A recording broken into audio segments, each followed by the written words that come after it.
Hello friends, welcome to Smile and Learn Civil Engineering. Good morning to all of you. So we have tried our live streaming but there was some problems. तो आज हम क्या करेंगे, हमने जैसे कि पहली क्लास में पिछली जो क्लास है उसमें हमने आपके साथ शेयर की थी कि हम लोग एक एक करके पेपर को कवर करेंगे, जो भी प्रीवियस ईयर पेपर है। जैसे कि मान लीजिए आज हम कवर कर रहे हैं एसएससी जेई 2020 में 20 का जो एग्जाम हुआ था उसका एक शिफ्ट 1 वाला पेपर हम पकड़ रहे हैं। तो इसको नेक्स्ट वीक तक हम लोग खत्म कर देंगे। 100 वाला क्वेश्चन जो भी है हमारे टेक्निकल पार्ट का वो हम कवर करेंगे। जैसे कि आज हम 20 क्वेश्चंस कर रहे हैं तो नेक्स्ट टाइम हम 40 करके क्वेश्चंस को कवर कर लेंगे। ठीक है, तो चलिए शुरू करते हैं क्वेश्चन नंबर 1 के साथ। What will be the percentage of passing aggregates for grading zone 1 of SIP 1.18 millimeter? तो आपसे कहा गया है कि जो भी आपका पासिंग एग्रीगेट्स है जो कि ग्रेडिंग जोन 1 से पास करता है वो भी एक स्पेसिफाइड सीप। तो ये आपका दोस्तों आईएएस 383 में क्लियरली मेंशन्ड है कि आपका जो ग्रेडिंग लिमिट्स है ग्रेडिंग जोन, जैसे कि मान लीजिए 10 mm के लिए कुछ है, 100% है सारे ग्रेडिंग जोन के लिए। वैसे ही आपका 1.18 मिलीमीटर के लिए पूछा है तो वो आपका हो जाएगा 30 से 70%। ठीक है, तो यहाँ पे करेक्ट आंसर आपका ऑप्शन सी है, राइट। नेक्स्ट क्वेश्चन करेंगे हम लोग एक्टिविटी ऑफ सॉइल। तो बहुत ही आसान क्वेश्चन है, आप सबको पता है। एक्टिविटी का लिमिट आपको कमेंट करके बताना है कि लिमिट ऑफ एक्टिविटी कितना होता है। ये भी हमने डिस्कस किया है, हमने प्रैक्टिस जो क्वेश्चंस है उसमें हमने डिस्कस कर चुके हैं ऑलरेडी।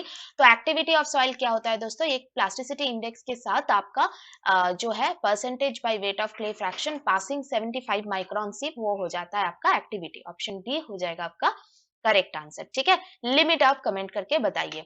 नेक्स्ट दोस्तों करते हैं कि short term modulus of elasticity of concrete. तो short term modulus of elasticity किससे दिया जाता है, 456 में बहुत अच्छी तरह से कहा गया है, वो हो जाता है आपका 5000 रूट अंडर एफसीके। ठीक है, जो कि आपका 1978 में दूसरा था वो चेंज होके आपका 5000 रूट अंडर एफसीके हो चुका है। नेक्स्ट क्वेश्चन करेंगे, according to IS 456/2000 what is the slump of medium workability of concrete placed in heavily reinforced section. तो मान लीजिए कि सेक्शन हेवीली रेनफोर्स्ड हो या लाइटली रेनफोर्स्ड हो, मीडियम वर्केबिलिटी जब आपसे पूछा गया है तो आपको आंसर करना है 50 to 100 mm। Okay, question number 5 देखेंगे, विच of the following methods is not used for measuring air content in fresh concrete. तो कौन सी मेथड यूज नहीं होता है एयर कंटेंट फ्रेश कंक्रीट के लिए मेजर करने के लिए। तो यहाँ पे करेक्ट आंसर आपका हो जाएगा ब्लेंस एयर परमेबिलिटी मेथड। ठीक है, वो आपका एयर कंटेंट मेजर करने के लिए नहीं होता है बल्कि आपका surface area, specific surface area से रिलेटेड होता है। ठीक है, तो आगे बढ़ेंगे क्वेश्चन नंबर 6 के और which of the following statements pertain to certain characteristics of different type of canal. तो मान लीजिए कि बहुत सारे कैनल्स है, जैसे कि आपका रिज कैनल है, जैसे कि आपका कंटूर कैनल है, फिर आपका साइड स्लोप कैनल है।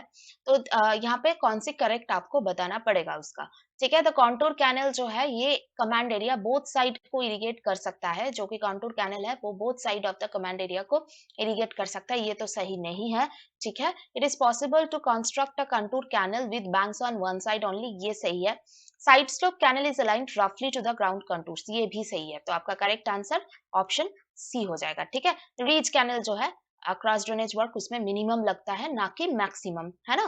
तो यहाँ पे ऑप्शन सी हो जाएगा आपका करेक्ट आंसर। ओके, चलिए, arrange the following building materials in the increasing order of the density of materials. तो अगर हम डेंसिटी की बात करें, जो इंक्रीजिंग ऑर्डर ऑफ डेंसिटी की बात करें, तो सबसे ज्यादा आपको दिखने को मिल रहा है स्टील सबसे ज्यादा है और सबसे कम क्या है, वाटर है। तो उसी से आप कर सकते हैं ऑप्शन सी। पर हम फिर भी बता रहे हैं, जैसे कि रिवर सैंड और ग्रेनाइट, ये हमने हमारी जो पेड क्लास है उसमें डिस्कस कर चुके हैं। तो यहाँ पे ऑप्शन सी हो जाएगा करेक्ट आंसर। वाटर सबसे कम है, आपको पता है 1 ग्राम पर सीसी, और स्टील का आपको पता है 7.85 या फिर 7850। ठीक है, तो ऐसे हो जाता है, ऑप्शन सी हो जाएगा आपका करेक्ट आंसर। नेक्स्ट क्वेश्चन को करेंगे, what will be the carrying capacity of a horizontal rectangular channel 4 metre wide conveying a discharge of 1 cumecs per metre wide. तो आपको देखिए कि आपका जो डिस्चार्ज है वो तो आपको ऑलरेडी बता ही दिया गया है, वही तो होता है आपका कैरिंग कैपेसिटी, चैनल में कितना डिस्चार्ज जा रहा है, इतना कितना फ्लो जा रहा है, यही होता है ना। तो यहाँ पे एक क्यूमेक्स तो बता दिया गया है लेकिन पर मीटर विड्थ के कहा गया है। तो पर मीटर विड्थ कुछ भी नहीं है, आपका कैपिटल क्यू है जो क्यू इंटू बी। तो यहाँ पे आप लोग कीजिए 4 into 1, तो आपका 4 क्यूबिक मीटर्स पर सेकेंड हो जाएगा, या फिर क्यूमेक्स भी आप कह सकते हैं। ऑप्शन सी हो जाएगा आपका correct answer.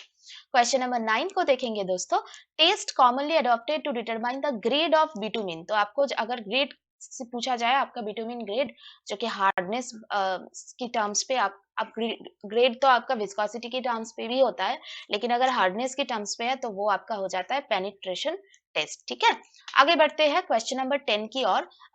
Correct statement relating to increase in carbon content. Steel का कार्बन कंटेंट अगर आपका 0.2 से पॉइंट मतलब कार्बन कंटेंट को बढ़ाया जा रहा है, जो वैल्यू ऑफ कार्बन कंटेंट है उसको बढ़ाया जा रहा है, तो आपका क्या होगा, यील्ड स्ट्रेस और डक्टिलिटी पे इफेक्ट। तो देखिए दोस्तों, यील्ड स्ट्रेस क्या हो जाता है, यील्ड स्ट्रेस बढ़ता है और डक्टिलिटी घटता है, ब्रिटलनेस बढ़ता है, हार्डनेस भी बढ़ता है। ठीक है, ब्रिटलनेस बढ़ता है और हार्डनेस भी आपका जो है बढ़ता है। तो यहाँ पे यील्ड स्ट्रेस इंक्रीज हो जाएगा और डक्टिलिटी जो है वो डिक्रीज हो जाएगा। ठीक है, आगे बढ़ेंगे क्वेश्चन नंबर 11 की ओर। Which type of odour characteristics is not used for classifying odour of a given water sample as per IS 3025। तो देखिए, ओडर क्लासिफाई नहीं करने के लिए आपका टर्बिडिटी का कोई फंक्शन है नहीं, ये हमने पिछले बहुत सारे क्लासेस में ऑलरेडी कर चुके हैं, तो रिवीजन ही बहुत बढ़िया बात होती है अपने आप में। तो डिग्री ऑफ टर्बिडिटी हो जाएगा आपका correct answer. Okay, question number 12 को करेंगे। Estimated value of A built up property at the end of its useful life without being dismantled. तो जब भी आपसे विदाउट बीइंग डिसमेंटल्ड कहा जाएगा तो आपका हो जाएगा सैल्वेज वैल्यू, और अगर डिसमेंटल करने के बाद आपका जो प्रॉपर्टी का वैल्यू होता है वो हो जाता है आपका स्क्रैप वैल्यू। ठीक है, क्वेश्चन नंबर 13 देखेंगे। According to SP 27 1984 thickness of slab. ठीक है, स्लैब का थिकनेस मेजर किया जाता है 0.005 मीटर। ठीक है, इससे nearest of 0.0005 metre. Okay, question number 14 को हम लोग देखते हैं। Identify the property that changes as a function of geometrical dimensions of a section in structural material. तो अगर हम जियोमेट्रिकल डायमेंशंस की बात करें, जो कि डिपेंड करता है, जो मॉड्यूलस ऑफ इलास्टिसिटी वो जियोमेट्रिकल डायमेंशंस पे डिपेंड नहीं करता है, पॉइजन्स रेशियो वो भी नहीं डिपेंड करता है, वो स्ट्रेंथ पे, वो लोडिंग कंडीशंस पे या फिर उसका जो वैल्यूज है उस पे डिपेंड करता है, मास डेंसिटी भी पार्टिकल की अरेंजमेंट पे डिपेंड करता है। तो आपका करेक्ट आंसर यहाँ पे हो जाएगा moment of inertia. Okay, question number 15 को करेंगे। Maximum effective slenderness ratio for compression flange of a beam restaurant against lateral torsional buckling. तो अगर हम बात करते हैं कि जो इफेक्टिव स्लेंडरनेस रेशियो होता है compression flange of a beam के लिए, जो कि लैटरल टॉर्शनल बकलिंग पे सब्जेक्टेड है, वो हो जाएगा आपका 300। ओके, ऑप्शन बी हो जाएगा आपका करेक्ट आंसर। क्वेश्चन नंबर 16 को हम लोग देखते हैं। विच of the following is kharif season in India. तो इंडिया पे खरीफ सीजन कौन सा होता है ये आपको ऑलरेडी पता है। खरीफ सीजन का मतलब है जो भी आपका समर क्रॉप्स है, रबी जैसे कि वो विंटर क्रॉप्स है, तो यहाँ पे समर क्रॉप्स है, तो यहाँ पे करेक्ट आंसर कौन सा हो जाएगा, मई और जून टू अक्टूबर और नवंबर, ऑप्शन डी हो जाएगा आपका करेक्ट आंसर। ठीक है, मई और जून टू अक्टूबर और नवंबर। ओके, नेक्स्ट क्वेश्चन को हम देखेंगे। विच of the following is not used for finding deflection of beam. तो डिफ्लेक्शन निकालने के लिए कौन सी मेथड यूज नहीं होता है। स्ट्रेन एनर्जी तो होता है, मोमेंट एरिया भी होता है, कास्टिग्लियानो भी होता है, सिर्फ नहीं होता है आपका मोमेंट डिस्ट्रीब्यूशन मेथड, है ना। मोमेंट डिस्ट्रीब्यूशन मेथड सिर्फ और सिर्फ नहीं होता है। चलिए, in mixed design of M25 concrete assume standard deviation for estimation of target mean strength।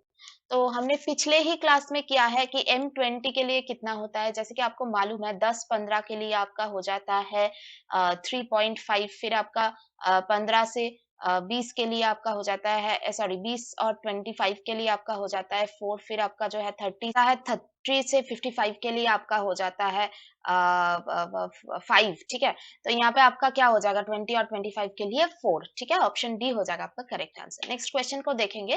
Maximum permissible value of organic solids in water used for preparation of concrete as per IS 456। तो 456 के अनुसार आपका जो organic solids होता है उसके लिए आपका हो जाता है 200 मिलीग्राम पर लीटर, ऑप्शन ए हो जाएगा आपका करेक्ट आंसर। क्वेश्चन नंबर 20 और आज की सेशन की लास्ट क्वेश्चन को हम लोग करेंगे। Moment due to dead load आपका दिया गया है, लाइव लोड भी दिया गया है और seismic load, design bending moment. तो दोस्तों एक बात तो है कि आपको सारे के सारे लोड कॉम्बिनेशंस को लेना है, जैसे कि 1.5 DL plus LL, 1.2 DL plus LL plus आपका विंड लोड होगा या फिर अर्थक्वेक लोड होगा, जो होगा वही लेना है, या फिर 1.5 DL प्लस अर्थक्वेक या फिर विंड लोड, जो भी है। तो यहाँ पे अर्थक्वेक है तो अर्थक्वेक को ले लिया हमने। तो यहाँ पे आप लोग कैलकुलेट करेंगे तो ये आपका 150 आएगा, ये शायद 144 आएगा, और अगर दिखने को लगता है कि डेड लोड और लाइव लोड की कॉम्बिनेशन करके अगर 150 आता है तो ये ऑब्वियसली कम आएगा। तो इनमें से जो सबसे बड़ा वैल्यू होगा वही हो जाएगा आपका करेक्ट आंसर, मतलब कि 150 किलो न्यूटन मीटर हो जाएगा आपका करेक्ट आंसर। ठीक है, उम्मीद करती हूँ कि ये सेशन हम लोग, ये जो पेपर है हम लोग पूरी की पूरी कवर करेंगे और आप लोगों को ऐसे सेशंस और भी चाहिए होंगे। अगर चाहिए है तो हमारी चैनल को सब्सक्राइब करें और वीडियो को जरूर लाइक करें। और जो भी बच्चे आप पेड क्लास ज्वाइन करना चाहते हैं, नीचे स्क्रॉल पे जो नंबर जा रही है वहां पे कॉल करके आप लोग ज्वाइन कर सकते हैं। हमारी बैचेस ऑनलाइन और ऑफलाइन बोथ है। ठीक है, thank you for watching this video.